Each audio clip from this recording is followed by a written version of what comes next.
BBA, BCA, BCom computer కోర్సులో 100% placement లభించే ఏకైక డిగ్రీ కాలేజ్ కూకట్పల్లిలోని I3 డిగ్రీ కాలేజ్ 8367215215. ప్రజెంట్ మనతో పాటు ఉన్నారు army ex major Harshavardhan garu. So Harshavardhan గారు, ప్రతి ఒక్కరిని దగ్గరకు వచ్చి మీరు హిందువా, ఒకవేళ హిందూ కాకపోతే ముస్లిం అయితే కల్మా చెప్పండి, అది చెప్పినా కానీ తర్వాత ప్యాంట్లు ఇప్పి సొంతి చేశారా లేదా అనే స్థాయిలో చూసి మరీ చంపేశారు. ఈసారి ఈ స్టేట్మెంట్లు ఎలా చూడొచ్చు సార్? అసలుకి టూరిస్ట్ మీద డైరెక్ట్ గా అటాక్ చేయడం స్టార్ట్ అయింది రీసెంట్ గా.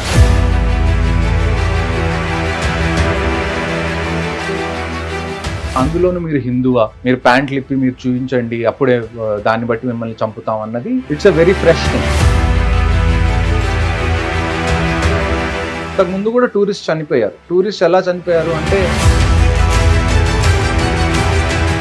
నిన్నటి నుంచి ఫుల్ ధరలు కూడా పెరిగిపోయాయి. చికెన్ చూస్తే దాదాపు 800, పాలు చూస్తే 300, రైస్ చూస్తే 500, ఏది చూసుకున్నా గానీ నిత్యావసర ధరలు అనేవి ట్రిపుల్ అయిపోయినాయి. ఈ ఇన్ఫ్లేషన్ అనేది ఆల్మోస్ట్ ఇండియాతో ఎప్పుడైతే ఇప్పుడు వరకు ఐడెంటిఫై అయింది ఏంటి అంటే, ఆల్మోస్ట్ 14 మంది హెల్ప్ చేశారు లోకల్స్. దాని తర్వాత మళ్ళా ఇండియన్ ఆర్మీ, JNK పోలీస్ ఒక 1500 మంది OGWని డిటైన్ చేశారు. ఇంకొకటి, ఇప్పుడు ఈ అమర్నాథ్ యాత్ర వెళ్ళే ప్రతి ఒక్కళ్ళు, ప్రతి టూరిస్ట్ కూడా ఇదే పెహల్గాం నుంచి, బైసర్ నుంచే వెళ్లాల్సి వస్తుంది. అమర్నాథ్ యాత్రకు వెళ్ళాలనుకున్న వాళ్ళందరికీ క్లియర్ గా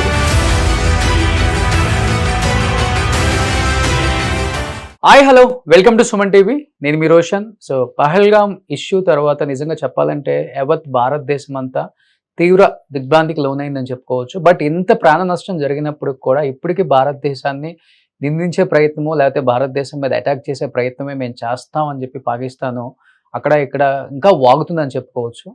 అండ్ ఇప్పటికి నీళ్ళు ఆపేస్తే మీ ఊపిరి ఆపేస్తామని మసూద్ అజర్ ఒక స్టేట్మెంట్ ఇవ్వటం నిజంగా చెప్పాలంటే ఇంత ఒళ్ళు కొవ్వు పట్టిందో వాళ్ళకి అర్థమవుతుంది. వాళ్ళు చెప్పినట్లుగానే నిజంగా యుద్ధానికి సిద్ధమా అని వాళ్ళే అడుగుతున్నారు. ఒకవేళ యుద్ధం వస్తే పరిస్థితులు ఏంటి అనేది కూడా చాలా మందికి చాలా డౌట్లు ఉండొచ్చు. ఎందుకంటే చైనా మేము మీకు కావాలంటే సపోర్ట్ చేస్తాము, మీకు కావాలంటే మేము కూడా ఆయుధాలు ఇస్తామని కూడా చెప్పిందని చెప్పేసి వాళ్ళు మాట్లాడటం మనం చూస్తున్నాం. కాబట్టి ఇన్ కేస్ ఇదే జరిగితే ఏం జరుగుతుందో, ప్రజెంట్ మనతో పాటు ఉన్నారు army ex major and Harshavardhan garu. So Harshavardhan గారు, చూస్తున్నాం అండ్ యావత్ భారతదేశం అంతా చనిపోయింది 27 మందే కదా అని చులకనగా మాట్లాడుతున్న పాకిస్తాన్ని చూస్తున్నాం. ఎస్పెషల్లీ ప్రతి ఒక్కరిని దగ్గరకు వచ్చి మీరు హిందువా, ఒకవేళ హిందూ కాకపోతే ముస్లిం అయితే కల్మా చెప్పండి, అది చెప్పినా కానీ తర్వాత ప్యాంట్లు ఇప్పి సొంతి చేశారా లేదా అనే స్థాయిలో చూసి మరీ చంపేశారు. ఈసారి చెప్పాలంటే ఇది రిలీజన్ వైజ్గా జరిగిందని చెప్పుకోవచ్చు. ఈసారి హిందువుల్ని ఊచకోత కోస్తున్నారు అనేది ఒక పక్కన క్లియర్గా అర్థమవుతుంది. సనాతన ధర్మాన్ని కూడా తొక్కేస్తున్నారు. ఎంతమంది ఏ విధంగా పోరాడినా కానీ ఇప్పటికీ ఆ సనాతన ధర్మంలో ఆ హిందువులకి అన్యాయమే జరుగుతుంది కానీ న్యాయం జరగట్లేదని ఇంకొకసారి అర్థమైపోయింది క్లియర్గా. మొత్తం హిందువులే చనిపోయారు అక్కడ చూస్తే. అండ్ ఇంకొకటి, ఇంత జరిగినా కానీ వాళ్ళు మనల్ని ఇంకా భయపెట్టే ప్రయత్నమే చేస్తున్నారు. మీరు వాటర్ ఆపేస్తే మేము ఊపిరి ఆపేస్తాం అంటున్నారు.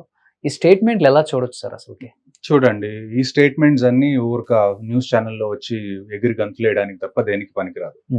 ఇప్పుడు వరకు మీరు ఈ స్టేట్మెంట్లు ఇచ్చిన వాళ్ళందరినీ చూస్తే ఎవరెవరు ఉన్నారు అక్కడ ఉన్న, లేకపోతే PCB బోర్డ్ చైర్మన్, PCB అంటే మన Pakistan cricket board, Pakistan cricket board chairman చెప్పడము, లేకపోతే రైల్వే మినిస్టర్ చెప్పడం, వీళ్ళకి అసలు సంబంధం లేని విషయం ఇది. అంటే ఒక డిఫెన్స్ మినిస్టర్ వచ్చి చెప్పడము, లేకపోతే చీఫ్ ఆఫ్ ఆర్మీ స్టాఫ్ వచ్చి చెప్పడము, ఇవన్నీ వేరే విషయం. ఓకే, వాళ్ళ దగ్గర రిసోర్సెస్ ఉన్నాయి, వాళ్ళ గ్రౌండ్ రియాలిటీ ఏంటో తెలుసు, వాళ్ళ దగ్గర మ్యాప్స్ అవి ఇవి ఉంటాయి, వాళ్ళు చెప్తే ఒక అర్థం. ఎవరికి నచ్చినట్టు వాళ్ళు లేచి వచ్చి ఊరికి వార్నింగ్ ఇచ్చేస్తే ఆ వార్నింగ్స్ కి పెద్దగా వాల్యూ ఉండదు.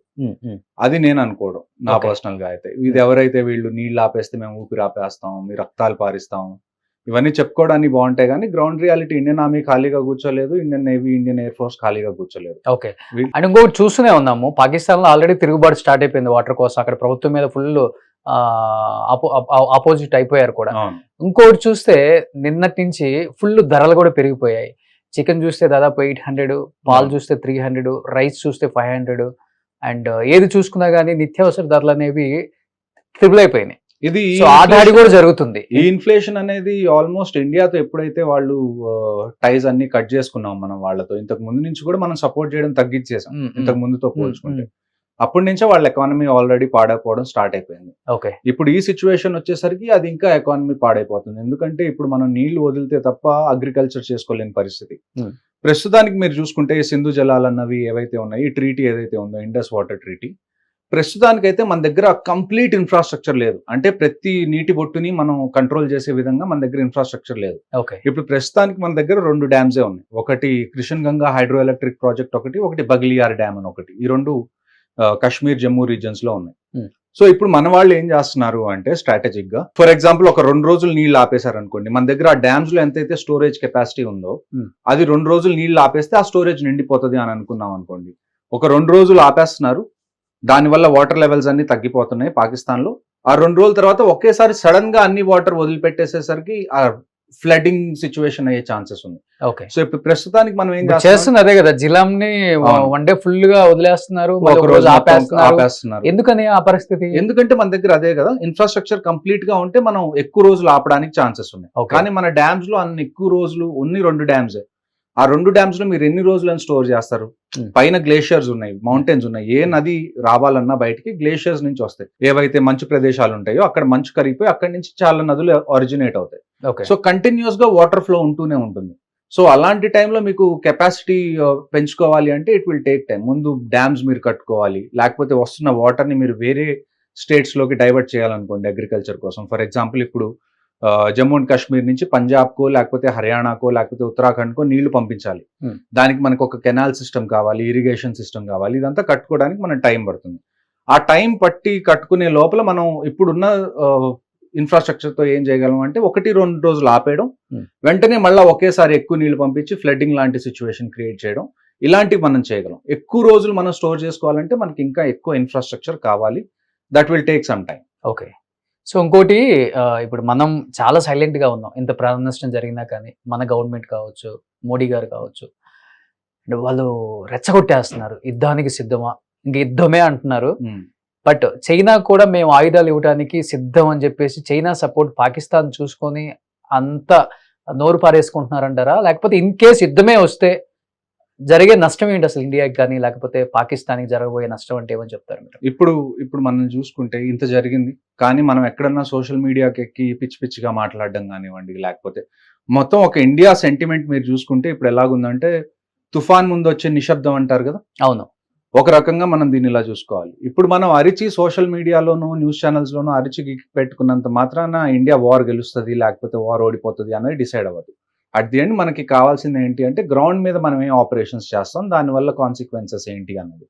సో గవర్నమెంట్ ఎలా చూస్తుంది అంటే, ఏ బుద్ధున్న గవర్నమెంట్ అయినా ప్రపంచంలో ముందు మన దగ్గర ఉన్న ఆప్షన్స్ ఏంటి, ఎక్కడెక్కడ మనం స్ట్రైక్ చేయొచ్చు, ఎక్కడ చేస్తే మనకి స్ట్రాటజికల్లీ ఏదన్నా ఒక ప్లేస్ ఉంది, దానికి ఒక స్ట్రాటజిక్ ఇంపార్టెన్స్ ఉంది, ఆ ప్లేస్ ని మనం ఆక్యుపై చేసుకోవాలంటే ఎలాగా అటాక్ చేయాలి. సో ఇలాగా చాలా విషయాల్ని కన్సిడరేషన్ లోకి తీసుకున్న తర్వాత ఒక ప్లాన్ కి వస్తారు. అంటే ఒక ప్లాన్ అనే కాదు, ఈవెన్ లాస్ట్ డే కూడా ఏదో ఒకటి అయ్యే ముందు వరకు కూడా we will have 3 to 4 plans ready.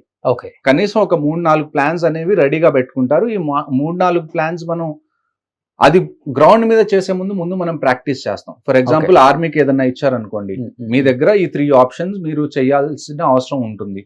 ఈ 3 ప్లాన్స్ మీద మీరు ప్రాక్టీస్ చేయండి. లాస్ట్ డే ఏ ప్లాన్ అయినా ఇందులో ఫైనల్ అవ్వచ్చు. టైమింగ్ కానివ్వండి, ఏ ప్లాన్ ఫైనల్ అవుతున్నది అన్నది కానీ మీకు కొన్ని గంటల ముందు చెప్తారు. ఎప్పుడైనా కానీ ఇలాంటి ఆపరేషన్స్ లో మనకు అన్నిటికన్నా ఇంపార్టెంట్ విషయం ఏంటి అంటే సర్ప్రైజ్. ఓకే. ఎప్పుడైతే మనం సర్ప్రైజ్ చేస్తామో అప్పుడు మనకు అడ్వాంటేజ్ ఉంటుంది. ఇప్పుడు ఫర్ ఎగ్జాంపుల్ మనం అటాక్ చేయడానికి వెళ్తున్నాం అనుకోండి, దాంట్లో సర్ప్రైజ్ లేదనుకోండి, ఎదుటివాడు ఆల్రెడీ వాడి జాగ్రత్తలు వాడు పడిపోయి అక్కడ ఎలాంటి ఫోర్స్ పెట్టాలి, ఎలాంటి వెపన్స్ పెట్టాలి అన్నది వాడికి తెలిసిపోతుంది.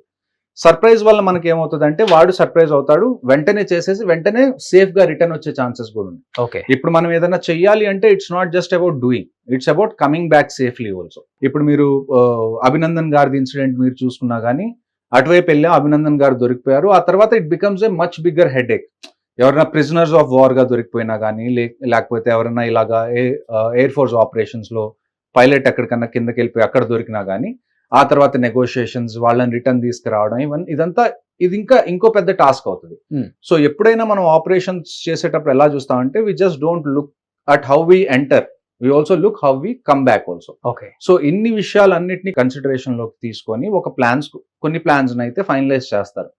ఆ అన్ని ప్లాన్స్ లో ఏది ఫైనల్ డే వర్కౌట్ అవుతుందో చూసి ఆ ఫైనల్ డే ఆ ప్లాన్ కి గో అహెడ్ ఇస్తారు. ఓకే. సో ఇలాంటి టైంలో మనం చూసుకోవాల్సింది ఏంటంటే, మనం ఎంత అరిచినా గానీ ఒక రకంగా చూసుకుంటే నాకేమనిపిస్తుంది అంటే, ఇప్పుడు ఏదైతే ఈ అరుపులు కేకలు ఉన్నాయో ఇవన్నీ కొద్దిగా చల్లబడ్డ తర్వాత ఎవరిది పెద్దగా అటెన్షన్ లేని టైంలో, అంటే కొన్ని రోజుల తర్వాత మనం రిలాక్స్ అవుతాం. అంటే ఏ పనైనా మీరు స్టార్టింగ్ లో చేస్తున్నప్పుడు మీరు బాగా అది ఉంటుంది, ఎక్సైటెడ్ గా ఉంటారు ఆ పని గురించి. ఒక 10 రోజులు 15 రోజులు అయిపోయిన తర్వాత ఏమవుతుంది అంటే కొద్దిగా మీ ఎక్సైట్మెంట్ లెవెల్స్ తగ్గుతాయి. అప్పుడు మీరు పెద్దగా పట్టించుకోరు, ఇంతకు ముందు ఉన్నంత అలర్ట్ గా మీరు ఉండరు.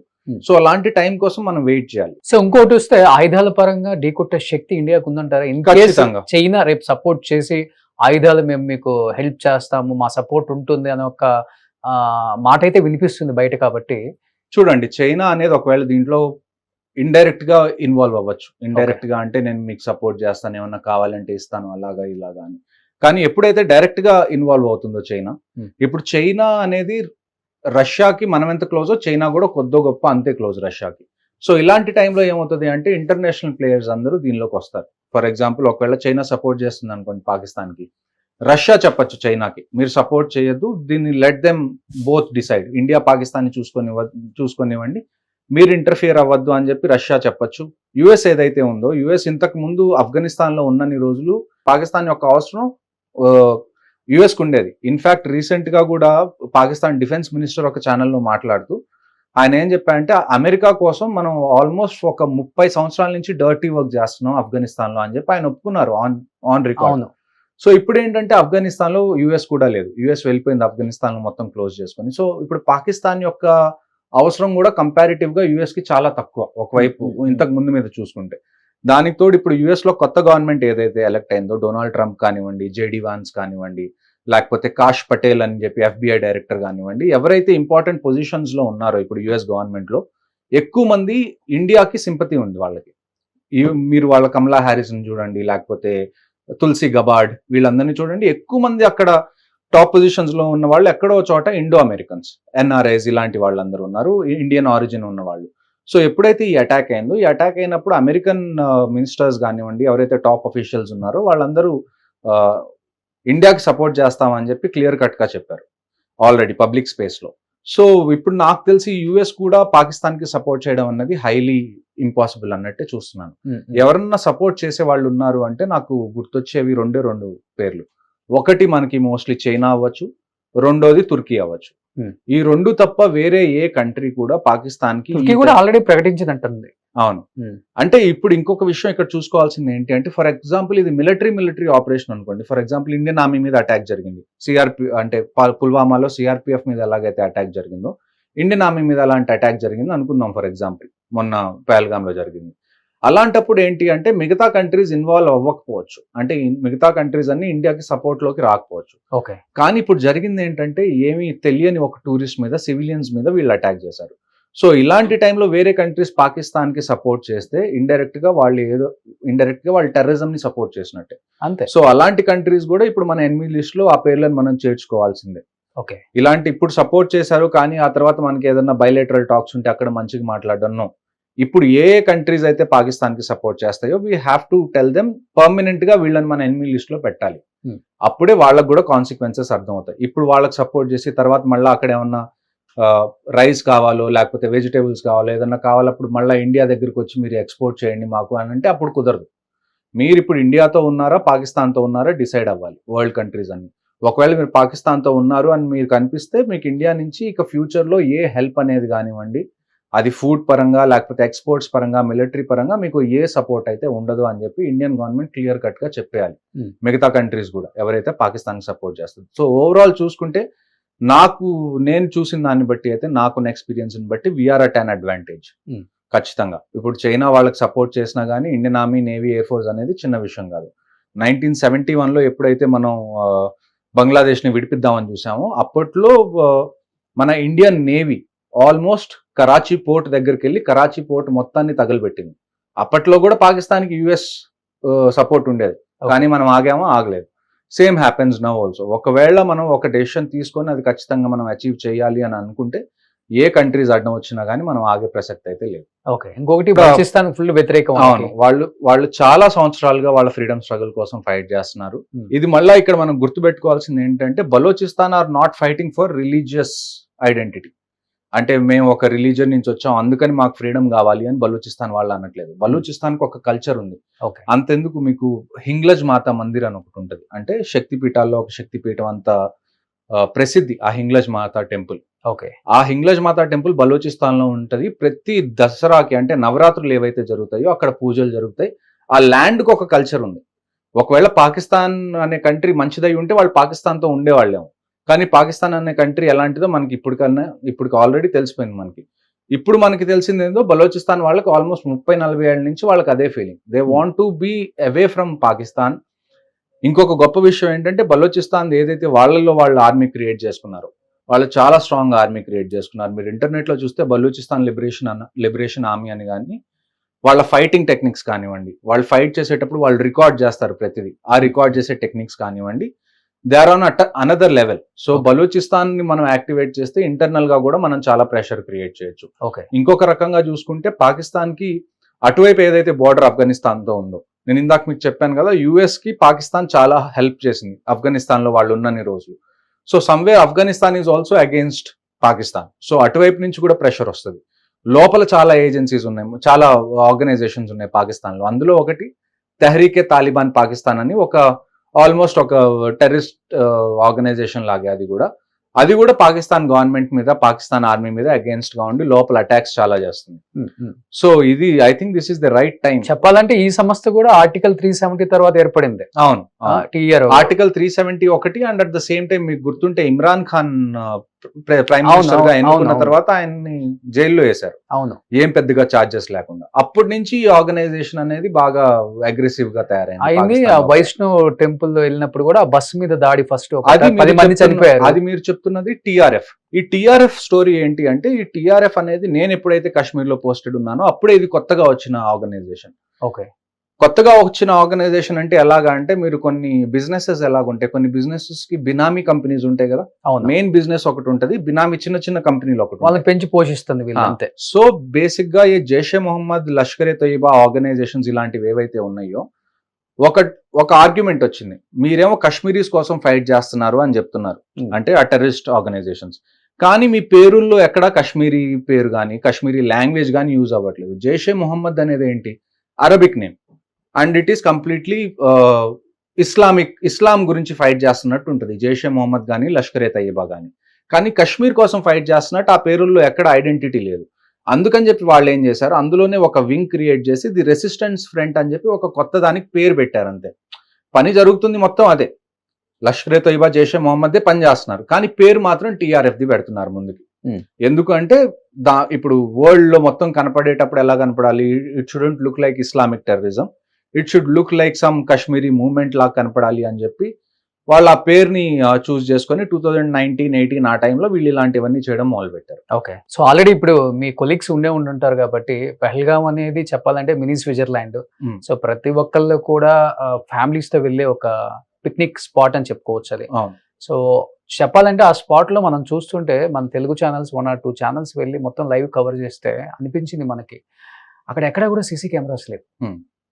అండ్ నో చూడండి, మీరు సెక్యూరిటీ, ఒక నార్మల్ దాన్ని ఏమంటారు, ఒక సిటీలో మీరు సిచ్యువేషన్స్ కి, ఒక కాశ్మీర్ లో సిచ్యువేషన్స్ కి నింగికి నేలకి ఉన్నంత డిఫరెన్స్ ఉంటుంది. ఓకే, సో ఇది ఏంటంటే, ఈ ఎంటీ ల్యాండ్ ఏదంటే, ఇప్పుడు మామూలుగా కాశ్మీర్ లో కొన్ని కమ్యూనిటీస్ ఉంటాయి, గుజ్జర్ బకర్వాల్ కమ్యూనిటీస్ అంటారు, నొమాడిక్ ట్రైబ్స్ అన్నమాట. అంటే వాళ్ళ దగ్గర చాలా గొర్రెలు, మేకలు ఇవన్నీ ఉంటాయి, వాళ్ళు ఒక చోట ఉండరు. ఇవాళ ఇక్కడ టెంట్స్ వేసుకున్నారు, ఆ గొర్రెలకి మేకలకి అక్కడ గడ్డి దొరుకుతుందా, అక్కడ కొన్ని రోజులు ఉంటారు, ఆ తర్వాత వాళ్ళు వేరే చోటకి షిఫ్ట్ అవుతారు, అక్కడ మళ్ళీ క్యాంపింగ్ అవుతారు, అలాగ వాళ్ళు తిరుగుతూనే ఉంటారు మొత్తం సంవత్సరం మొత్తం. సో అలాంటి వాళ్ళ కోసం కొన్ని గ్రౌండ్స్ ఉంటాయి, ఈ బైసారన్ ఇలాంటివి ఏవైతే మెడోస్ ఏవైతే ఉంటాయో, ఇవి బేసికల్ గా గుజ్జర్ బకర్వాల్ కమ్యూనిటీస్ కోసం హెల్ప్ అయ్యేలాగా. ఇలాంటి గ్రౌండ్ ఏదన్నా ఉంది, ఎక్కడైతే గడ్డి ఇదంతా బాగా మొలుస్తుంది, అలాంటి చోట వాళ్ళు ఏం చేస్తారంటే క్యాంప్స్ వేసుకుంటారు. అక్కడ ఉన్న ఆ మేకలు, ఆ గొర్రెలు, వాటన్నిటిని వాళ్ళు గ్రేస్ చేసుకోవడానికి ఆ ఏరియాస్ మొత్తం యూజ్ అవుతాయి మామూలుగా అయితే. ఇంకొక విషయం ఏంటి అంటే, ఈ టెర్రరిస్ట్ కి ఇప్పుడు వరకు మీరు చూస్తే ప్యాటర్న్స్ చూస్తే కాశ్మీర్ లో టూరిస్ట్ మీద డైరెక్ట్ గా అటాక్ చేయడం స్టార్ట్ అయింది రీసెంట్ గానే. ఇంతకు ముందు ఎవరైతే పిలిగ్రిమ్స్ వచ్చేవాళ్ళు, అంటే అమర్నాథ్ యాత్ర కానివ్వండి, లేకపోతే అక్కడ లోకల్ టెంపుల్స్ ఎవరైనా విజిట్ చేయడానికి వచ్చిన వాళ్ళ మీద అటాక్స్ చేయడం, లేకపోతే అమర్నాథ్ యాత్రను ఆపేయడం, ఇలాంటివి చేసేవాళ్ళు. కానీ డైరెక్ట్ గా టూరిస్ట్ మీద, అందులోనూ మీరు హిందువా, మీరు ప్యాంట్లు ఇప్పి మీరు చూపించండి, అప్పుడే దాన్ని బట్టి మిమ్మల్ని చంపుతాం అన్నది it's a very fresh thing. First time కదా ఇది? ఫస్ట్ టైం ఈ లెవెల్లో జరగడం ఫస్ట్ టైం. ఇంతకు ముందు కూడా టూరిస్ట్ చనిపోయారు. టూరిస్ట్ ఎలా చనిపోయారు అంటే, ఎక్కడన్నా ఏదన్నా ఏరియాలో ఆపరేషన్ జరుగుతుంది అనుకోండి, ఎవరైనా స్టోన్ పెల్టింగ్ చేస్తున్నప్పుడు దాని మధ్యలో చిక్కుకొని చనిపోవడం, లేకపోతే ఎక్కడన్నా ఫైరింగ్ జరుగుతుంటే దాని మధ్యలో చిక్కుకొని చనిపోవడం జరిగింది. కానీ డైరెక్ట్ గా టూరిస్ట్ మీద ఇలాగ అటాక్ చేయడం అన్నది చాలా చాలా రేర్ కేస్. అందుకని ఇప్పుడు ఈ సిచ్యువేషన్ ఏంటి అంటే, ఇలాగ అసలు జరుగుతుంది అని చెప్పి మనం ప్రిడిక్ట్ చేయాలి. అంటే ఒక రకంగా చెప్పాలంటే, we never thought they would do it in such a dirty way. Okay, ఒక మాటలో చెప్పాలంటే ఇండియన్ ఆర్మీ మీద అటాక్ అవుతూ ఉంటుంది. So we are very much okay, Indian army మీద అటాక్ అవుతుంది, మనం ఆన్సర్ ఇస్తూ ఉంటాం. So till the time it was between Indian army or the security forces and Pakistani terrorist, it was all okay. అంటే okay అని కాదు, మేము హ్యాండిల్ చేసేవాళ్ళం బాగానే. But when they started targeting tourist, అప్పుడు things have change. Now they have cross the line. ఇది కొత్త patterns వాళ్ళు చూస్తుంది. మీరు ఇందాక వైష్ణోదేవి దాని గురించి కూడా చెప్పారు. సో ఈ రెండు చేసింది కూడా ఈ టీఆర్ఎఫ్ వాళ్ళే. ఇంకొక విషయం ఏంటి అంటే, ఈ అటాక్ అందులో ఒక హాషిం మూసా అని ఒక వ్యక్తిని ఐడెంటిఫై చేశారు. అతను ఏంటంటే, ఇప్పుడు ఇండియన్ ఆర్మీలో పారా కమాండోస్ ఎలాగుంటారు, పారాషూట్ రెజిమెంట్స్, అలాగే పాకిస్తాన్ ఆర్మీలో స్పెషల్ సెక్యూరిటీ గ్రూప్స్ అని ఉంటాయి, SSG అని, స్పెషల్ గ్రూప్స్. అంటే మనకి పారా ఎలానో వాళ్ళ స్పెషల్ ఫోర్సెస్ అన్నమాట. అందులో ఒక సోల్జర్ రిటైర్ అయిపోయిన తర్వాత ఈ టెర్రరిస్ట్ గ్రూప్ లో జాయిన్ అయ్యి వాళ్ళు ఇటువైపు వచ్చారన్నది మనకి తెలిసిన కొత్త ఇన్ఫర్మేషన్. ఓకే. సో ఇలాంటి టైంలో మనం చూసుకోవాల్సింది ఏంటి అంటే, ఎక్కడో చోట ఇంటెలిజెన్స్ అయితే ఖచ్చితంగా ఫెయిల్ అయింది. And at the same time దాన్ని ఏమంటారు, ఇలాంటి చోట మీకు CCTV కెమెరాస్ పెడతారా అంటే, ఇలాంటి చోట పెట్టే ఛాన్సెస్ లేదు. బట్ అంటే అట్లీస్ట్ ఇప్పుడు ఏదైతే మీకు స్పాట్స్ ఉన్నాయో, లైక్ ఇట్లాంటి పెహల్గామ్, మినీ స్విట్జర్లాండ్ అని చెప్తుంటాము, టూరిస్టులు ఎక్కువ మంది వస్తుంటారు. బట్ అక్కడ ఆర్మీ ఫోర్స్ మఫ్టీలో ఉన్నా గానీ చాలా సేఫ్ ఉంటుంది కదా, ఇలాంటి ఘటనలు జరగవు కదా. ఇప్పటి నుంచి అయితే ఖచ్చితంగా మొదలు పెడతారు. ఇంతకుముందు ఇలాంటి ఇన్సిడెంట్స్ ఎప్పుడు జరగలేదు. సో ఆర్మీకి కానివ్వండి, లోకల్ సెక్యూరిటీ ఫోర్సెస్ కానివ్వండి, ఇది ప్రిడిక్ట్ చేయడం అనేది కుదరలా. ఓకే. సో అంటే ఇలాంటివి ఏదన్నా ముందు నుంచి జరుగుతూ ఉండుంటే we would have been much more careful. But ఇంకొకటి, అక్కడ లోకల్లో ఉన్న వ్యక్తులకు కూడా అనిపించలేదండి, అంటే కొత్తగా వచ్చిన పర్సన్స్ అంతమంది వచ్చి ఉంటారు కదా, అంటే చూడండి ఆల్మోస్ట్ ఎంతమంది ఆ దాడికి పాల్పడి ఉండొచ్చు అక్కడ ఉన్న వాళ్ళు? మేబీ ఒక 20, 25, 30. కశ్మీర్ లో ఉన్న వాళ్ళు చాలా సంవత్సరాల నుంచి వాళ్ళకి ఒక సాఫ్ట్ సైడ్ ఉంది పాకిస్తాన్ అంటే. ద ఓన్లీ రీజన్ ఏంటి అంటే రిలీజన్. ఇప్పుడు చూడండి, మీరు పాకిస్తాన్ ని చూసుకుంటే అది మన ఎకానమీలో మనకన్నా పెద్దదా? కాదు. మనకన్నా సైంటిఫిక్ గా ఏమన్నా పెద్ద కంట్రీ అంటే, ఎక్స్పెరిమెంట్స్ చేసో రీసెర్చ్ చేసో సైన్స్ లో ఏదన్నా మనకన్నా ఎదిగిన కంట్రీ అంటే కాదు. అక్కడ food, shelter, clothing, education, medical ఇలాంటి బేసిక్ రిక్వైర్మెంట్స్ కూడా కంప్లీట్ అవ్వలేని కంట్రీ. ఎందుకంటే మీరు ఆ సొసైటీని చూడాలి. ఆ సొసైటీలో ఏంటంటే 98% వరకు ఆల్మోస్ట్ ముస్లిం పాపులేషన్ కశ్మీర్లో. వాళ్ళు ఇప్పటి వరకు మీరు కాశ్మీరీ పండిట్స్ ని పక్కన పెడితే ఆల్మోస్ట్ 100 సంవత్సరాల్లో వాళ్ళు వేరే కమ్యూనిటీలో బతకలేదు. అంటే ఇప్పుడు మనం ఇక్కడ చూసుకుంటే, ఇక్కడ మనకి హిందూస్ ఉన్నారు, ముస్లిమ్స్ ఉన్నారు, క్రిస్టియన్స్ ఉన్నారు, సిఖ్స్, జైన్స్, బౌద్ధ్ అందరు ఉన్నారు. మనకి ఇలాగ కలిసిమెలిసి ఉండడం అనేది మనకు తెలుసు, మనకి ఇది నార్మల్ విషయం. కానీ అక్కడున్న కశ్మీరీస్ కి బయట వాళ్ళతో, అంటే ఆ రిలీజియన్ కాకుండా వేరే రిలీజియన్ వాళ్ళతో ఉండాలి అన్న ఆ ఎక్స్పీరియన్స్ ఎలాగుంటుందో వాళ్ళకి తెలియదు. ఆ ఎక్స్పీరియన్స్ ని వాళ్ళు అసలు యాక్సెప్ట్ చేయరు. ఇప్పుడు ఇది చూడండి, ఇప్పుడు మీకు కొంతమంది ఇంతకు ముందు లేబరర్స్ మీద అటాక్స్ జరిగినాయి. అంటే బయట నుంచి లేబరర్స్ వస్తారు. కశ్మీర్లో ఏంటంటే మనకి యాపిల్స్ ది ఫార్మింగ్ జరుగుతుంది, మీకు తెలియంది కాదు. సో యాపిల్ ఫార్మింగ్ జరిగినప్పుడు యాపిల్స్ ఎప్పుడైతే కట్ అవుతాయో, అంటే హార్వెస్టింగ్ సీజన్ ఏదైతే వస్తుందో, కోతకు వస్తుందో, ఆ టైంలో చాలా లేబర్ కావాలి. ఆ లేబర్ ఆ టైంలో బీహార్ నుంచి, జార్ఖండ్ నుంచి, యూపీ నుంచి చాలా మంది లేబర్ వస్తారు. అలాంటి టైంలో వాళ్ళని ఏం చేయరు. ఎప్పుడైతే ఈ క్రాప్ సీజన్ మొత్తం అయిపోయి మళ్ళీ వీళ్ళు రిటర్న్ వెళ్లాల్సిన టైం వస్తుంది చూసారా, ఎవరైతే ఈ లేబరర్స్ వచ్చారో యూపీ, బీహార్, జార్ఖండ్ ఇటువైపు నుంచి, వాళ్ళని ఆ టైంలో చంపుతారు వాళ్ళు. అర్రే, అంటే ఏంటి అంటే, they are not willing to accept anybody of another religion to stay inside Kashmir. Kashmir should be complete Muslim state లాగే ఉండాలని చెప్పి చాలా మంది లోకల్స్ సెంటిమెంట్. అది పండిట్స్ ఉండడం కూడా ఇష్టపడరు కదా అసలు. అందుకే కదా వాళ్ళందరినీ 1990లో వాళ్ళందరూ బయటకు వెళ్ళిపోవాల్సి వచ్చింది. ఇప్పుడు మళ్ళా గవర్నమెంట్ కాశ్మీరీ పండిట్స్ అక్కడ రీలొకేట్ చేయడానికి ట్రై చేస్తారు. మంది లేడీస్ రేపులు చేశారు, అవును. ఆ టైంలో. చాలా మంది కాశ్మీర్ ఫైల్స్ గురించి క్వశ్చన్స్ అడిగేవాళ్ళు కదా, ఇదంతా నిజంగా జరిగిందా ఒకప్పుడు, ఇదంతా ప్రొపగాండా ఏమో అని. మీరు చూడండి మీ కళ్ళ ముందు జరిగింది ఇప్పుడు. ఇప్పుడంటే ప్రతి ఒక్కళ్ళ దగ్గర మొబైల్ ఫోన్స్ ఉన్నాయి. ప్రతి ఒక్కళ్ళ మొబైల్ ఫోన్‌లో కెమెరా ఉంది. ఏదన్నా ఒక ఎవిడెన్స్ రికార్డ్ చేయాలంటే ఈజీ. కానీ 1990స్‌లో మన దగ్గర టీవీస్ సరిగ్గా లేవు, రేడియో సరిగ్గా లేవు, మొబైల్స్ లేవు, కెమెరాస్ లేవు. ఆ టైంలో అందరూ చెప్తే చాలా మంది ఏమనుకునేవాళ్ళంటే ఇదంతా ప్రొపగాండా, ఇదంతా నిజంగా అవ్వలేదు అని అనుకునే వాళ్ళు కూడా చాలా మంది ఉన్నారు. కానీ మీకు ఇవాళ కళ్ళ ముందు జరిగింది కనపడుతుంది. సో మీరు ఊహించుకోవచ్చు. ఇన్ని ఎవిడెన్స్ కెమెరాస్ వీడియో అంటేనే మనకు అర్థమవుతుంది. ఒకతను సెల్ఫీ వీడియో zip line లో జిప్ లైన్ వెళ్తున్న వ్యక్తి అసలు ఎలా పరిగెత్తించి చంపుతున్నారంటే ఇప్పుడు మన దగ్గర ఎవిడెన్స్లు ఉన్నాయి కాబట్టి మనం ఇంత ఎవిడెన్స్ ఉండి మనం చెప్పినా గానీ there are people who will talk ఇది ఇండియానే చేయించిందనో లేకపోతే ఇలాంటి పిచ్చి పిచ్చి కామెంట్స్ చేసే వాళ్ళు ఇవాళ కూడా ఉన్నారు. సో నేను చెప్పేది ఏంటి అంటే this is the time you stand behind the government అనేది ఖచ్చితంగా డెసిషన్ తీసుకునేది. మీరు ఇప్పుడు ఏమి తెలియకుండా వార్ అంటే అది అలా జరగదు. War is a difficult thing.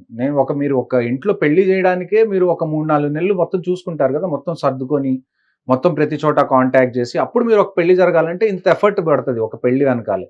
అలాంటిది ఒక వార్ జరగాలంటే మీరు ఊహించుకోండి ఎంత ఎఫర్ట్ కావాలి, ఎంత మెషినరీ అందులో ఇన్వాల్వ్ అవుతుంది, ఎంత ఎకానమీ అందులో ఇన్వాల్వ్ అవుతుంది, అంతెందుకు ఇప్పుడు ఇండియాలో మనకి చాలా పైప్ లైన్స్ ఉన్నాయి. ఏవైతే ఫ్యూయల్ అన్నది తీసుకెళ్తాము, లేకపోతే మనకి చాలా ఫుడ్ అవసరం అవుతుంది వార్ జరిగినప్పుడు, లేకపోతే మనకి ఆప్టికల్ ఫైబర్ కేబుల్. ఇప్పుడు మనకి ఇంటర్నెట్ ఎలా వస్తుంది, మనకి అండర్ గ్రౌండ్ లో ఆప్టికల్ ఫైబర్ కేబుల్ ఉంటుంది, ఓఎఫ్సి కేబుల్.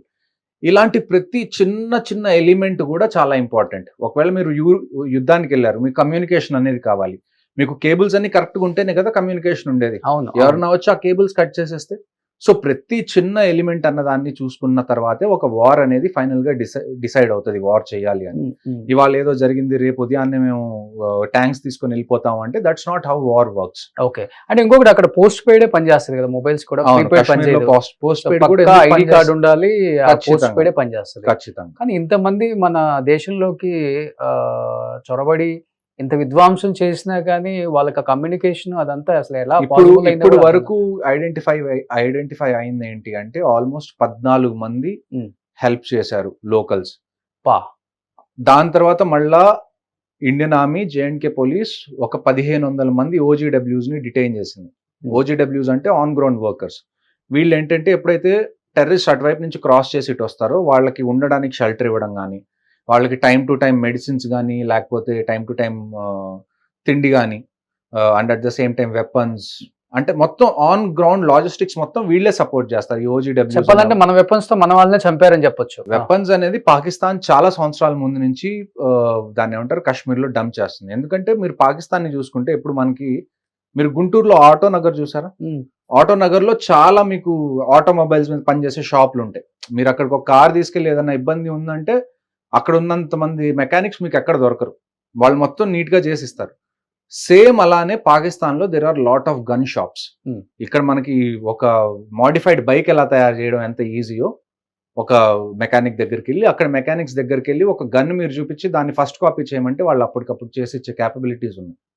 అలాంటి ప్లేసెస్ చాలా ఉన్నాయి. సో ఇంకొకటి, ఇప్పుడు ఈ అమర్నాథ్ యాత్ర వెళ్ళే ప్రతి టూరిస్ట్ కూడా ఇదే పెహల్గాం నుంచి బైసర్ నుంచే వెళ్లాల్సి వస్తుంది ఇన్ ఫ్యూచర్ కూడా. ఎలా చూడొచ్చు అంటే భయపడుతున్నారు చెప్పాలంటే వాస్తవంగా. అమర్నాథ్ యాత్రకు వెళ్ళాలనుకున్న వాళ్ళందరికీ క్లియర్ గా చెప్తున్నాను, అమర్నాథ్ యాత్రని మేము ఆర్మీ భాషలో ఆపరేషన్ శివ అంటాం. ఆపరేషన్ శివ అంటే ఏంటి అంటే ఎప్పుడైతే అమర్నాథ్ యాత్ర స్టార్ట్ అవ్వబోతుందో, అంటే ఈ ఇయర్ June 3 నుంచి అమర్నాథ్ యాత్ర స్టార్ట్ అవ్వబోతుంది, ఆల్మోస్ట్ ఆగస్ట్ వరకు వెళ్తుంది. అది ఒక 2-2.5 నెలల పాటు అమర్నాథ్ యాత్ర అనేది జరుగుతూ ఉంటుంది. సో అమర్నాథ్ యాత్ర స్టార్ట్ అయ్యే కనీసం ఒక 3-4 నెలల ముందు నుంచి చాలా సెక్యూరిటీ ప్రోటోకాల్స్ అనేవి స్టార్ట్ అవుతాయి. ఆన్ గ్రౌండ్ చాలా విషయాలు మొదలవుతాయి. అంటే సెక్యూరిటీకి హైయెస్ట్ ప్రయారిటీ ఇస్తారు. నేను ఇందాక చెప్పినట్టుగా ఈ బైసారన్ అనే ప్లేస్ ఏదైతే ఉందో, జనరల్ గా ఎక్కడైతే టూరిస్ట్ తిరుగుతారో కాశ్మీర్లో, ఇలాంటి ప్లేసెస్లో ఎక్కువగా ఆర్మీ కానీ పోలీస్ ప్రెజెన్స్ కానీ మినిమం పెడతాం. ఎందుకంటే నేను ఇందాక చెప్పినట్టు టెర్రరిస్ట్ అనేవాళ్ళు ఎప్పుడు టూరిస్ట్ ని డైరెక్ట్ గా ఇలాగా టార్గెట్ చేసింది లేదు. ఆ ప్యాటర్న్ అనేది ఇంతకు ముందు లేదు. ఇది కొత్త ప్యాటర్న్ స్టార్ట్ అవడం వల్ల కొద్దిగా ఆర్మ్డ్ ఫోర్సెస్ కూడా లేకపోతే జేఎండ్కే పోలీస్ కూడా ఇది ఒక కొత్త దాన్ని ఏమంటారు మలుపులాగా చెప్పుకోవాలి. సో ఇది చూసిన తర్వాత నాకు తెలిసి ఇప్పుడు అమర్నాథ్ యాత్ర మీద చాలా ఎక్కువ ఫోకస్ పెడతారు ఇంతకు ముందున్న ఫోకస్. ఎందుకంటే అమర్నాథ్ యాత్ర ప్రతి సంవత్సరం జరుగుతుంది. So for the last 30 years 25 years నుంచి Indian army, CRPF, జేఎండ్కే police continuous గా వాళ్ళ ఎఫర్ట్స్ పెడితే తప్ప అమర్నాథ్ యాత్ర అనేది జరగదు. సో అమర్నాథ్ యాత్ర జరుగుతుంది, ప్రతి సంవత్సరం జరుగుతున్నట్టుగానే ఈ సంవత్సరం కూడా జరుగుతుంది. కాకపోతే ఈ సంవత్సరం ఇంకా ప్రికాషన్స్ ఎక్కువ తీసుకుంటారు, సెక్యూరిటీని ఇంకా టైట్ చేస్తారని మాత్రం నేనైతే ఖచ్చితంగా చెప్పగలను. సో ఈ ఘటన జరిగిన తర్వాత ఆ స్పాట్ కి టూరిస్టులు పెరిగారని చెప్తున్నారు. Is it right? ఏమండి, నేను అక్కడ ఎగ్జాక్ట్ గ్రౌండ్ రియాలిటీ టూరిస్ట్ పెరిగారా లేదా అన్నది నేను కమెంట్ చేయలేను ప్రస్తుతానికి. కాకపోతే ఇది బేసిక్ గా సమ్మర్స్ స్టార్ట్ అవుతున్నాయి కాబట్టి కాశ్మీర్ లో సమ్మర్స్ అనేవి బేసిక్ గా ఒక టూరిస్ట్ సీజన్ గా మేము ఎప్పుడు అనుకుంటాం. సో ఒక మేజర్ గా చెప్పండి, పాక్ దగ్గర ఉన్న ఆయుధాలకి అండ్ భారత్ దగ్గర ఉన్న ఆయుధాలకి ఇన్ కేస్ ఇన్ ఫ్యూచర్ ఒకవేళ సమరమే, యుద్ధానికి మేము సిద్ధమే అన్న మాటలకి రేపు మనం కూడా ఒకవేళ ముందడుగు వేయాల్సి వస్తే మన ఆయుధాలు సరిపోతాయా? చూడండి, ఆయుధాలు అయితే ఫస్ట్ విషయం మనం గుర్తుపెట్టుకోవాల్సింది ఏంటంటే 2 కంట్రీస్ న్యూక్లియర్ స్టేట్స్, అంటే రెండింటి దగ్గర న్యూక్లియర్ కేపబిలిటీస్ ఉన్నాయి. లాస్ట్ టైం మనం న్యూక్లియర్ బాంబ్ కానీ ఆటమ్ బాంబ్ కానీ వాడింది ఎప్పుడు? జపాన్లో వాడాం, హిరోషిమా నాగసాకిలో. మనకు తెలుసు దాని ఎఫెక్ట్స్ ఏంటి అని. సో ఒకవేళ యుద్ధం జరిగినా కానీ ఇలాంటి విషయాలన్నీ మైండ్లో పెట్టుకొని యుద్ధం చేయాల్సి వస్తుంది. ఎందుకంటే ఒకసారి ఒక ఆటమ్ బాంబ్ కానివ్వండి, లేకపోతే న్యూక్లియర్ బాంబ్ కానీ ఇండియా ఒకవేళ వదిలిపెట్టినా, పాకిస్తాన్ ఒకవేళ వదిలిపెట్టినా కానీ దాని డిస్ట్రక్షన్ అనేది చాలా మ్యాసివ్ గా ఉంటుంది. ఆ డిస్ట్రక్షన్ అనేది ఒక్క ఆర్మీకే పరిమితం అవ్వదు, ఆర్మీకో, నేవీకో, ఎయిర్ ఫోర్స్కో. అది సామాన్య ప్రజలు ఎవరైతే ఉన్నారో వాళ్ళ మీద కూడా ఎఫెక్ట్ అవుతుంది. సో ఇన్ని విషయాలన్నీ మైండ్లోకి తీసుకొని ఒక యుద్ధం అనేది స్టార్ట్ చేయాలి. ఎప్పుడైనా వార్ చేసేటప్పుడు మనకు ఒక ఆబ్జెక్టివ్ అనేది ఉంటుంది. ఆబ్జెక్టివ్ అంటే ఎలాగా అంటే, ఈ వార్ మనం చేస్తున్నామంటే ఇంత ఏరియా మనం ఖచ్చితంగా క్యాప్చర్ చేసుకోవాలి అన్న ఉద్దేశంతో వార్ జరుగుతుంది. ఆ క్యాప్చర్ చేసుకోవాలి ఇంత ఏరియా అన్నదానికి మనకి 1 year పట్టచ్చు, 2 years పట్టచ్చు, 3 years పట్టచ్చు. సో వార్ ఎంత దూరం వెళ్తుంది అన్నది మనకి కావాల్సిన ఆబ్జెక్టివ్ మీద డిపెండ్ అవుతుంది. అంటే ఇప్పుడు గవర్నమెంట్ మనం వార్ ఎందుకు చేస్తున్నాం అని ఒక మైండ్లో ఒక ఆబ్జెక్టివ్ ఉంటుంది కదా, దాన్ని బట్టి వార్ డ్యూరేషన్ కూడా పెరుగుతుంది. దాన్ని బట్టి ఎకానమీ అనేది ఎలాగా దానివల్ల ఇబ్బంది పడుతుంది, దాని మళ్ళీ రివైవ్ ఎలా చేయాలి, ఇన్ని విషయాలన్నీ మైండ్లో పెట్టుకొని వార్లోకి వెళ్తాం. వార్లోకి ఇప్పుడు పాకిస్తాన్ చూడండి, పాకిస్తాన్ దగ్గర ఉన్న అడ్వాంటేజ్ ఏంటి అంటే ఒకే ఒక advantage, they have nothing to lose. Already పేద దేశం, వాళ్ళ దగ్గర మిగిలింది ఏమీ లేదు. ఇప్పుడు వాళ్ళ మీద వార్ జరిగితే వాళ్ళకి పైన ఏదో కావాలని మాటలు తప్పితే వార్కి వచ్చే అంత సీన్ కూడా వాళ్ళకి లేదేమో. వార్కి వచ్చే సీన్ లేదు, కానీ అట్ ద సేమ్ టైం మనం ఇంకొకటి చూసుకోవాల్సింది ఏంటి అంటే, వాళ్ళ మీద వార్ జరిగినా వాళ్ళు నష్టపోవడానికి కూడా ఏమీ లేదు. ఆల్రెడీ పేద దేశం, వాళ్ళ దగ్గర ఉన్నది ఏమీ లేదు. ఒకవేళ ఏదైనా రిచ్ కంట్రీ ఉందనుకోండి, ఇండియా కొద్దిగా రిచ్ కంట్రీ అనుకున్నాం, ఇక్కడ వార్ జరిగితే కంపెనీస్ ఉన్నాయి, ఐటీ కంపెనీస్ ఉన్నాయి, ఇన్ని ఇండస్ట్రీస్ రన్ అవుతున్నాయి, లేకపోతే మనం కూడా ఎకానమికల్గా పెరుగుతున్నాం, వీటన్నిటి మీద దెబ్బతింటుందని మనకు ఎక్కడో చోట ఒక థాట్ ఉంటుంది. అదే పాకిస్తాన్లో అనుకోండి, అక్కడ అసలు ఏమీ లేదు. వాళ్ళకి వార్ జరిగినా జరగకపోయినా వాళ్ళు ఇప్పుడు జీవోత్సవాల్లాగే ఉన్నారు. నష్టపోయేది ఏం లేదు ఆ కంట్రీ. నష్టపోయేది ఏమీ లేదు అంటే ఖచ్చితంగా నష్టపోతారు, కానీ వాళ్ళకి వాళ్ళ పరిస్థితి ఆల్రెడీ నష్టపోయి ఉన్నారు. అప్పుల్లో ఉన్నోడికి ఇంకా అప్పులు వస్తే ఇంకేమని చెప్పండి, అలాగా. ఓకే, సో అమర్నాథ్ యాత్రకి వెళ్ళే వాళ్ళైతే ఇబ్బంది పడకుండా హ్యాపీగా యాత్రకి అయితే వెళ్ళొచ్చు. యాత్రకి వెళ్ళాలి. ఆర్మీ ఫోర్స్ కూడా ఎక్కువ పెట్టే అవకాశం ఉంది, పెడతారు కూడా ఖచ్చితంగా. అండ్ వాళ్ళు అక్కడ హిందువులు మీరు అని చెప్పి మిమ్మల్ని చూసి కాల్చినప్పుడు ప్రతి హిందూ ఎవరైతే ఈ దేశంలో ఉన్నారో వాళ్ళకి అదే భయం పుట్టుకుంటుంది సార్. ఇప్పుడు ఏదైతే ఇష్యూ జరిగిందో మొత్తాన్ని హిందూసా కాదా ఐడి ప్రూఫ్ అడిగి మరీ చంపారు. పాపం మధుసూదన్ గారి వైఫ్ చెప్తుంటే చాలా బాధ అనిపిస్తుంది. ఆమె పక్కనున్న నన్ను చంపేయండి పోయి మోడీకి చెప్పుకో అన్నారు. ఇంకొక వ్యక్తి కాళ్ళు పట్టుకుంటే చనిపోయిన వ్యక్తిని కూడా మళ్ళీ షూట్ చేశాడు. ఆ ఘటన చూస్తుంటేనే కళ్ళ ముందు కనిపించినట్టు కనపడుతుంది నాకన్నా చెప్తుంటేనే మనకి. చూడండి, ఇప్పుడు ఇది జరిగింది. So this is the time you need to decide. మీరు భయపడిపోయి ఇళ్లలోనే ఉంటారా, లేకపోతే మీరు హిందువుల్ని చంపితే మీరు హిందూ ఐక్యత ఏంటి? ఒకవేళ అమర్నాథ్ యాత్ర స్టార్ట్ అయితే ఎంతమంది హిందువులు భయపడకుండా మళ్ళా వస్తామని చూపిస్తారా అన్నది కూడా మన చేతుల్లోనే ఉంది. నన్ను అడిగితే మీరు భయపడి ఇంట్లో కూర్చుంటే ఇది ఇలానే ఇంకొక 100 ఏళ్ళు స్టార్ట్ అవుతుంది. Okay, this is the time we show the other side. మీరు ఎంతమందినైనా చంపండి, మేము మాత్రం భయపడేది లేదు. ఒకవేళ అమర్నాథ్ యాత్ర జరిగితే హిందువులు వస్తామా అంటే ఖచ్చితంగా వస్తాం. ఈ స్టేట్మెంట్ అటువైపు వెళ్తే కానీ మన స్ట్రెంగ్త్ అనేది ఏంటి అన్నది మనం చెప్పలేం. సో కాబట్టి నన్ను అడిగితే అమర్నాథ్ యాత్రకి ఖచ్చితంగా సెక్యూరిటీ మెజర్స్ పెరుగుతాయి. సెక్యూరిటీ మెజర్స్ పెరిగిన తర్వాత మీరు ప్రశాంతంగా వెళ్ళి రావచ్చు. Have trust in Indian army and the security forces on the ground. ఎందుకంటే ఈ అమర్నాథ్ యాత్ర అనేది ఇది ఫస్ట్ టైం అవ్వట్లేదు, ప్రతి ఇయర్ మేము చేస్తూనే ఉంటాం. కాబట్టి అందులో నేను ఇందాక చెప్పాను కదా, ఈ బైసారంలో ఏదైతే జరిగిందో ఇది కొత్త ప్యాటర్న్. కానీ ఈ అమర్నాథ్ యాత్ర ఏంటి అంటే మనం కంటిన్యూస్ గా ప్రతి ఇయర్ చేస్తున్నాం కాబట్టి అక్కడ ఏం అవ్వగలిగే ఛాన్సెస్ ఉన్నాయో మనకు ఆల్రెడీ తెలుసు. ఎక్కడైతే లూప్ హోల్స్ ఉన్నాయో వాటన్నిటిని ప్లగ్ చేస్తారు కాబట్టి మీరు ఈసారి అమర్నాథ్ యాత్రకు వెళ్ళాలి అని భయపడుతుంటే మీరు భయపడాల్సిన అవసరం లేదు. మీరు ఖచ్చితంగా బయటికి రావాలి. ఎవరైతే హిందూస్ ఉన్నారో, ఎవరైతే వాళ్ళు మిమ్మల్ని ప్యాంట్లు ఇప్పి చెక్ చేసి మరీ చంపారో, this should be an answer to them. మీరు ఎంత మమ్మల్ని తొక్కాలనుకున్నా కానీ మేము తగ్గం, మేము మళ్ళీ అమర్నాథ్ యాత్రకు వస్తామని చెప్పి మీరు ఖచ్చితంగా చెప్పాలి. ఆ స్టేట్మెంట్ అనేది వెళ్ళాలని నేను పర్సనల్ గా భావిస్తున్నాను. సో దేశానికి అవసరం ఉంది అంటే ఎక్స్ ఆర్మీ ఫోర్స్ మీలాంటి వాళ్ళందరూ కూడా సిద్ధంగా ఉన్నారా? ఎవరైనా ఆర్మీ నుంచి రిటైర్ అయిపోయిన తర్వాత for few years they are in reserve list. ఏ కంట్రీ అని, ఇండియా అనే కాదు, పాకిస్తాన్ తీసుకున్నా, యుఎస్ తీసుకున్నా, ఎవరైతే రిటైర్ అవుతారో ఆ తర్వాత కొన్ని సంవత్సరాల వరకు వాళ్ళు రిజర్వ్ లిస్ట్ లో ఉంటారు. వాళ్ళు రిజర్వ్ లిస్ట్ లో ఉండేది ఎందుకే, ఒకవేళ వార్ ఏదన్నా వచ్చినా, ఏదన్నా పెద్దది ఏదన్నా ఇష్యూ అయినా కానీ we need more manpower. అది కూడా ట్రైన్డ్ మ్యాన్ పవర్ కావాలి. అదే ఇప్పుడు మీరు కొత్తగా తీసుకున్నారనుకోండి, మళ్ళీ వాళ్ళకి స్టార్టింగ్ నుంచి ట్రైనింగ్ ఇవ్వాలి. అదే మేమంటే మేము వీఆర్ ఆల్రెడీ ట్రైన్, మాకు ఎక్స్పీరియన్స్ ఉంది కాబట్టి మమ్మల్ని మళ్ళీ తీసుకొని మళ్ళీ కంటిన్యూ అవ్వడం చాలా ఈజీ కొత్త వాళ్ళని తీసుకోవడం కన్నా. ఓకే. సో ఒకవేళ యుద్ధం జరిగితే, ఒకవేళ రిపోర్ట్ చేయాల్సి వస్తే ఖచ్చితంగా ఫస్ట్ డే ఇట్ సెల్ఫ్, నాకు తెలిసి నేనే కాదు, నాలాగా ఎవరైతే రిటైర్ అయ్యి రిజర్వ్ లిస్ట్ లో ఉన్న వాళ్ళందరూ రెండో క్వశ్చన్ అడగకుండా వాళ్ళు ఖచ్చితంగా ఫ్రంట్ లైన్స్కి వెళ్తారు. Super. So thank you so much Harsha గారు. ఎందుకంటే భారతదేశ గొప్పతనం ఇండియన్ ఆర్మీకి తెలిసినంత ఎవరికి తెలియదు. ఎందుకంటే ఆ కష్ట సుఖాలు, ఆ బోర్డర్లో నిలబడి గన్ను పట్టుకున్నోడికే తెలుసు. మనం హ్యాపీగా ఈరోజు కాలు మీద కాలు వేసుకొని ఇంట్లో టీవీ చూసినా, లేకపోతే భార్య పిల్లలతో హ్యాపీగా ఉన్నాము అంటే, అండ్ అక్కడ ఆర్మీ చేసే సేవ, వాళ్ళ గొప్పతనం తెలిసిన ఏ ఒక్కరూ కూడా వాళ్ళు కనపడితే లేచి సెల్యూట్ కొట్టే స్థాయిలో మనం ఉండాలనే నేను కోరుకుంటున్నాను. ఖచ్చితంగా. అండ్ డెఫినెట్గా మోడీ గారు తీసుకున్న డిసిషన్ మీరు చెప్పినట్లుగానే ఎత్తుకు పై ఎత్తులు వేసే ఆలోచనలు ఆయనకి ఎక్కువ ఉంటాయి కాబట్టి దెబ్బ కొట్టే టైంలో ఖచ్చితంగా అంత తీర్చుకునే పర్సన్ ఆయన. ఆ రోజు దగ్గరలో ఉందని నేనైతే గట్టిగా నమ్ముతున్నాను. So thank you so much. Harsha గారు చెప్పినట్లుగానే అమర్నాథ్ యాత్రకి వెళ్ళే వాళ్ళందరూ కూడా ఎవరు కూడా ఏ విధమైన భయానికి గురి కాకుండా హ్యాపీగా ఫ్యామిలీలతో అమర్నాథ్ యాత్రకి వెళ్ళొచ్చు. అండ్ ఆర్మీ ఫోర్స్ కూడా అంతకంత ఎక్కువ సెక్యూర్గా ఉంటుంది ఈసారి. సో ఎటువంటి ఇబ్బందులు లేకుండా యాత్రలకు వెళ్ళే వాళ్ళు వెళ్ళొచ్చు అని కూడా ఆయన క్లియర్గా చెప్తున్నారు. కాబట్టి దేనికి భయపడొద్దు, అందరూ ఐకమత్యంతో ఉందాం. హిందువులందరూ ఐకమత్యంతో ఉన్నప్పుడే మనం ఏదైనా సాధించుకోగలం అనేదే నేను చెప్పగలను. So thank you so much అండి. జై రోషన్. సుమన్ టీవీలో మీ పర్సనల్ అండ్ బిజినెస్ ప్రమోషన్స్ కోసం కింది నెంబర్కి కాంటాక్ట్ చేయండి.